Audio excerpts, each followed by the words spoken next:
नमस्कार दोस्तों, आप सुन रहे हैं सोनू हॉरर स्टोरी, एक ऐसा यूट्यूब चैनल जहां डर आपकी रगों में उतरता है। अगर आप हैं दिल के बहादुर तो आज की कहानी जरूर सुनिए, लेकिन चेतावनी है, यह कहानी आपको नींद से दूर कर सकती है।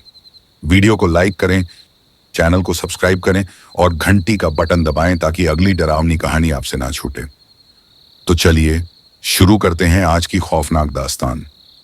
नाम शंकर यादव, उम्र 38 वर्ष, निवास सिवान बिहार, पेशा ट्रक चालक, अनुभव 12 वर्ष, परिवार पत्नी सीमा, 2 बच्चे नीलू और राजू। स्वभाव ईमानदार, डर को चुनौती देने वाला लेकिन मन से भावुक। खास बात, नई जगहों और रहस्यमयी कहानियों में रुचि। रात के 9:30 बजे थे। सावन की उमस भरी हवा में आंधी की आहट थी। सड़कों पर घना अंधेरा था और जमीन पर फैली बारिश की परछाइयों में कुछ रहस्य छिपे थे। झारखंड के घने जंगलों के पास एक छोटा सा ट्रांसपोर्ट डिपो था, royal freight service. Shankar Yadav को उसी रात एक जरूरी ट्रक लोडिंग के लिए बुलाया गया था। माल भेजना था लोहरदगा से रामगढ़ तक। Truck number JH 9AB 3721। एक साधारण डिलीवरी लग रही थी, लेकिन रास्ता जंगल के बीच से होकर जाता है। हाँ, वही तीसरी रात वाला। सुरेश नामक वरिष्ठ ड्राइवर ने हंसी में कहा। शंकर चौंका। कौन सी तीसरी रात? वही जंगल का रास्ता। कहते हैं कि जो ट्रक उस रास्ते से तीसरी रात गुजरता है वो और उसका ड्राइवर कभी वापस नहीं आते, सुरेश ने धूम्रपान करते हुए कहा। सभी मजाक उड़ाने लगे, लेकिन शंकर ने बात को गंभीरता से लिया। उसने ठानी इस बार वह खुद उस रास्ते से होकर जाएगा। सच क्या है उसे जानना है। शंकर ने ट्रक स्टार्ट किया। इंजन की आवाज में उसकी धड़कनों की गति छिपी थी। सड़कें सुनसान थीं, लेकिन पहली रात सामान्य रही। पेड़ झूमते रहे, बारिश की हल्की बौछार होती रही और ट्रक अपनी मंजिल की ओर बढ़ता रहा। दूसरी रात जब वह उसी रास्ते से वापसी कर रहा था, तब कुछ अजीब होने लगा। एक मोड़ पर ट्रक के साइड मिरर में एक काली परछाई दिखाई दी, ऊंची, दुबली और हिलती सी। शंकर ने पीछे देखा, कुछ नहीं था। अचानक ट्रक का रेडियो अपने आप ऑन हो गया। कृपया वापस लौट जाइए, यह रास्ता आपके लिए नहीं है। यह आवाज किसी महिला की थी, धीमी, गूंजती हुई, पर ठंडी और सिहरन देने वाली। शंकर ने रेडियो बंद किया और खुद से कहा, यह मेरे मन का भ्रम है। अब आई तीसरी रात। उसी रास्ते से फिर लौटना था और यहीं से शुरू होती है असली दहशत। शंकर ने देखा GPS काम नहीं कर रहा था। सड़क पर कोई और गाड़ी नहीं थी। पेड़ एक अजीब दिशा में झुके लग रहे थे, मानो किसी अनदेखी शक्ति की ओर इशारा कर रहे हों। अचानक एक जगह ट्रक अपने आप रुक गया। इंजन चालू था, पर पहिए जैसे जाम हो गए थे। शंकर नीचे उतरा। तभी झाड़ियों के पीछे से किसी के चलने की आवाज आई। शंकर ने टॉर्च जलाई, वहां कुछ नहीं था, पर उसकी नजर सामने की तरफ गई, जहां ट्रक की हेडलाइट की रोशनी एक सफेद साड़ी वाली औरत पर पड़ी। वो औरत सड़क के बीचों बीच खड़ी थी। उसके बाल उसके चेहरे पर लटक रहे थे और आंखें बिल्कुल काली। क्या तुम तीसरी रात हो? उसने धीरे से पूछा। शंकर के हाथ में पकड़ी टॉर्च कांप रही थी। उसका पूरा शरीर पसीने से भीगा हुआ था, जबकि मौसम में सिहरन थी। क्या तुम तीसरी रात हो? वो औरत दोहराई, उसी आवाज में जो इंसान की नहीं लगती थी। शब्दों में गूंज थी, जैसे बहुत से लोग एक साथ बोल रहे हों। शंकर ने धीरे से पूछा, तुम कौन हो और मेरे रास्ते में क्यों आई हो? औरत ने गर्दन झुकाई। उसकी गर्दन जैसे असामान्य रूप से मुड़ गई और उसके बाल जमीन तक लटक गए। अचानक उसकी हंसी गूंजने लगी, पर वो हंसी इंसानी नहीं थी। वो किसी अभिशाप की गूंज थी। हर तीसरी रात कोई आता है, पर कोई नहीं लौटता। फिर वह अचानक गायब हो गई। ट्रक फिर से चल पड़ा, पर अब रास्ता बदल चुका था। शंकर घबराकर वापस ट्रक में चढ़ा और इंजन चालू किया। जैसे ही उसने एक्सीलरेटर दबाया, ट्रक ने बिना किसी रुकावट के गति पकड़ ली। पर अब GPS पर लोकेशन नहीं दिख रही थी। सड़क भी अब वैसी नहीं थी जैसी पहले थी। बाएं दाएं की पेड़ पत्तियां अब काली राख जैसे लग रहे थे। वातावरण में एक अजीब सी गंध थी, सड़ी हुई मांस की, जैसे कोई पुराना शव पास में सड़ रहा हो। शंकर समझ गया ये वही रास्ता नहीं है। वह जंगल अब बदल चुका है। अचानक ट्रक के चारों ओर धुंध घिर गई। फिर ट्रक की खिड़की पर दस्तक हुई। शंकर ने खिड़की की ओर देखा। वहां एक बच्चा खड़ा था, शायद 7 या 8 साल का। उसके गाल फटे हुए थे, आंखें लाल और होंठ फटे हुए। उसने मुस्कुराकर कहा, अंकल मुझे घर जाना है। शंकर चिल्ला पड़ा और जैसे ही वह खिड़की बंद करने बढ़ा, बच्चा गायब हो गया। अब ट्रक की छत पर चलने की आवाजें आने लगी, जैसे कई लोग एक साथ दौड़ रहे हों। शंकर ने अचानक ब्रेक मारा, ट्रक रुक गया। वह नीचे उतरा, लेकिन अब वह किसी और जगह पर था। वहां न सड़क थी, न कोई चिन्ह, केवल एक पुराना टूटा हुआ बोर्ड था जिस पर लिखा था, स्वागत है बंधित आत्माओं के मार्ग में, जंगल का सच सामने आता है। शंकर पीछे मुड़ा और देखा, ट्रक अब वहां नहीं था। वो अंधेरे में अकेला खड़ा था। तभी एक बुढ़िया प्रकट हुई, चिथड़े कपड़ों में, मटमैले बालों के साथ। उसने कहा, तू भी आ गया उस राह पे जहां लौटना मना है।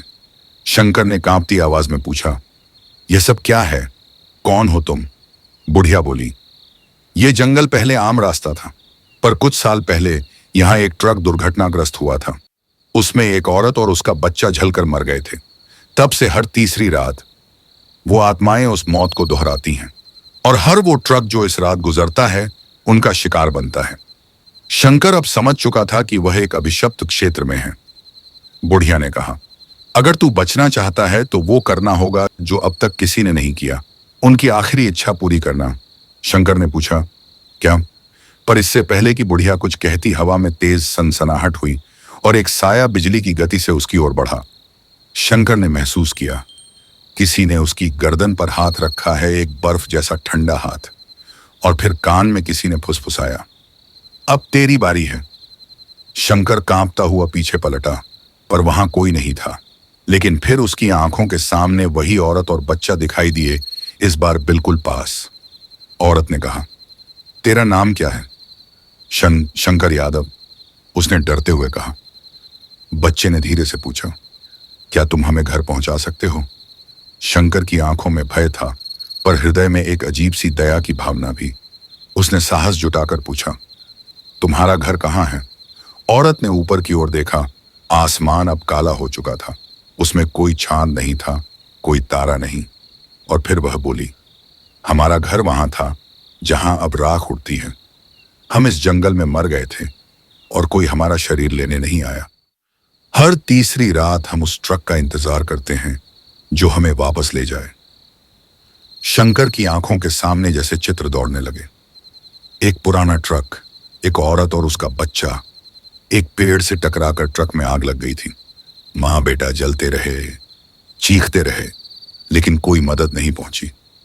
स्थानीय लोग डर के मारे पास नहीं आए और फिर उनका शव वहीं जला रह गया। तभी उनकी आत्माएं बंध गईं इस जंगल से।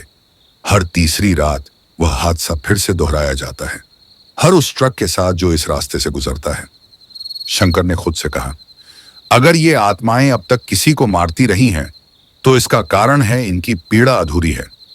उसने साहस जुटाया और बोला, मैं तुम्हारा शरीर खोजूंगा और उसे अंतिम संस्कार दूंगा। मैं तुम्हें मोक्ष दिलाऊंगा। औरत की आंखों से आंसू बहने लगे, लेकिन वो आंसू लाल थे, खून की तरह। उसने कहा, अगर तू झूठा निकला तो तेरी आत्मा भी यहीं सड़ती रहेगी और तेरे ट्रक की हड्डियां भी इस जंगल का हिस्सा बन जाएंगी। औरत ने शंकर को उस जगह तक पहुंचाया जहां पेड़ का तना काला पड़ गया था, वहीं ट्रक टकराया था। शंकर ने हाथों से खुदाई शुरू की। गीली मिट्टी, सड़ांध और राख के नीचे उसे दो छोटी हड्डियां मिली, एक छोटी सी चूड़ियां और एक जली हुई गुड़िया। और फिर मिला एक अधजला कंकाल, मां और बेटे का। शंकर की आंखें भर आईं। उसने वहीं पास में अग्नि सजाई और गंगा जल, फूल, धूप, अगरबत्ती की व्यवस्था की। मंत्र पढ़े, जलती चिता के सामने झुका। हे देवी, हे बालक, तुम्हारी आत्मा को शांति मिले। जैसे ही चिता की लपटें उठी, एक तेज आंधी चली। औरत और बच्चा हवा में लहराए और फिर धुएं में विलीन हो गए। शंकर ने जैसे ही आंखें खोली, देखा उसका ट्रक वहीं खड़ा था, उसी पुराने रास्ते पर। सड़क पहले जैसी थी, पेड़ फिर से हरे भरे और सुबह की किरणें जंगल को छू रही थीं। जीपीएस चालू हो गया था और रेडियो पर कोई भजन बज रहा था। शंकर ने ट्रक स्टार्ट किया और लौट चला, पर जैसे ही वह जंगल से बाहर आया, ट्रक की डैशबोर्ड पर कुछ खून के धब्बे थे और एक हाथ से लिखी पर्ची पड़ी थी। शुक्रिया शंकर, अब हर तीसरी रात कोई ट्रक नहीं गुम होगा। लेकिन हर जंगल की आत्माएं इतनी शांत नहीं होती। शंकर ने जैसे ही ट्रक गांव की सीमा में प्रवेश किया, मोबाइल नेटवर्क आ गया। उसने सबसे पहले अपनी पत्नी को फोन किया। मैं ठीक हूं, जल्दी ही घर पहुंच रहा हूं। लेकिन दूसरी ओर से एक धीमी आवाज आई। तू घर कहां लौट रहा है? शंकर। फोन से खून टपकने लगा और ट्रक के शीशे पर किसी ने लिखा, अब तू मेरा है। शंकर फिर से परेशान हो गया। ट्रक एकदम बंद हो गया, लेकिन अब वह जंगल में नहीं था, बल्कि अपने गांव से कुछ ही किलोमीटर दूर। वो उतरा और देखा ट्रक के पिछले हिस्से पर एक महिला बैठी थी, वही जो मोक्ष पा चुकी थी। तुम तो चली गई थी, महिला बोली। हाँ, पर मैं अकेली नहीं थी। जिस दिन मेरी आत्मा मुक्त हुई, उसी दिन एक दूसरी आत्मा जाग गई। शंकर की सांस रुक गई। महिला ने इशारा किया, जिस ट्रक ने मुझे मारा, उसका ड्राइवर अब इसी जंगल में भटकता है। तूने मेरी आत्मा मुक्त कर दी, लेकिन अब उसकी आत्मा ने तुझे चुन लिया है। शंकर के ठीक पीछे से एक आवाज आई, हर तीसरी रात मैं उसी ट्रक को खोजता हूं जिसने मुझे मारा। शंकर पलटा और वहां खड़ा था एक झुलसा हुआ, जलता हुआ आदमी। उसने पूछा, क्या तुम वही ट्रक हो? शंकर कांपता हुआ बोला, नहीं, मैं तो।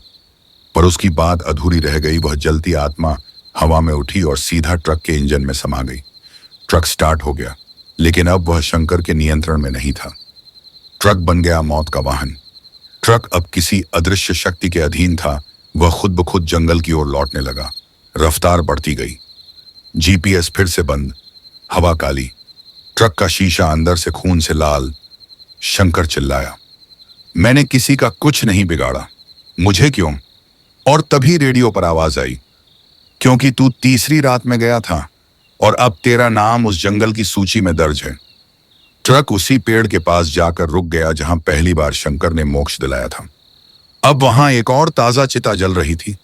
बगल में वो बुढ़िया आत्मा खड़ी थी। उसने कहा था ना, हर आत्मा शांत नहीं होती। अब तू भी उस सूची में शामिल हो गया है। शंकर ने देखा ट्रक की अगली सीट पर वो जलता आत्मा मुस्कुरा रहा था। अब तू इस ट्रक को नहीं चलाएगा, ये तुझसे चलेगा। शंकर की आंखें धीरे धीरे सफेद हो गईं और उसका शरीर ट्रक में समा गया। और अगली सुबह उसका कोई पता नहीं चलता। लोग कहते हैं अब वहां दो आत्माएं भटकती हैं, एक वो जो जली थी और एक वो जिसने बचाने की कोशिश की। अगर आपको यह कहानी पसंद आई हो तो चैनल को लाइक करें, सब्सक्राइब करें और शेयर करें उन लोगों के साथ जो डर को महसूस करना जानते हैं। याद रखिए, अगली तीसरी रात शायद आपके रास्ते में हो। मिलते हैं अगली कहानी में, सिर्फ सोनू हॉरर स्टोरी पर।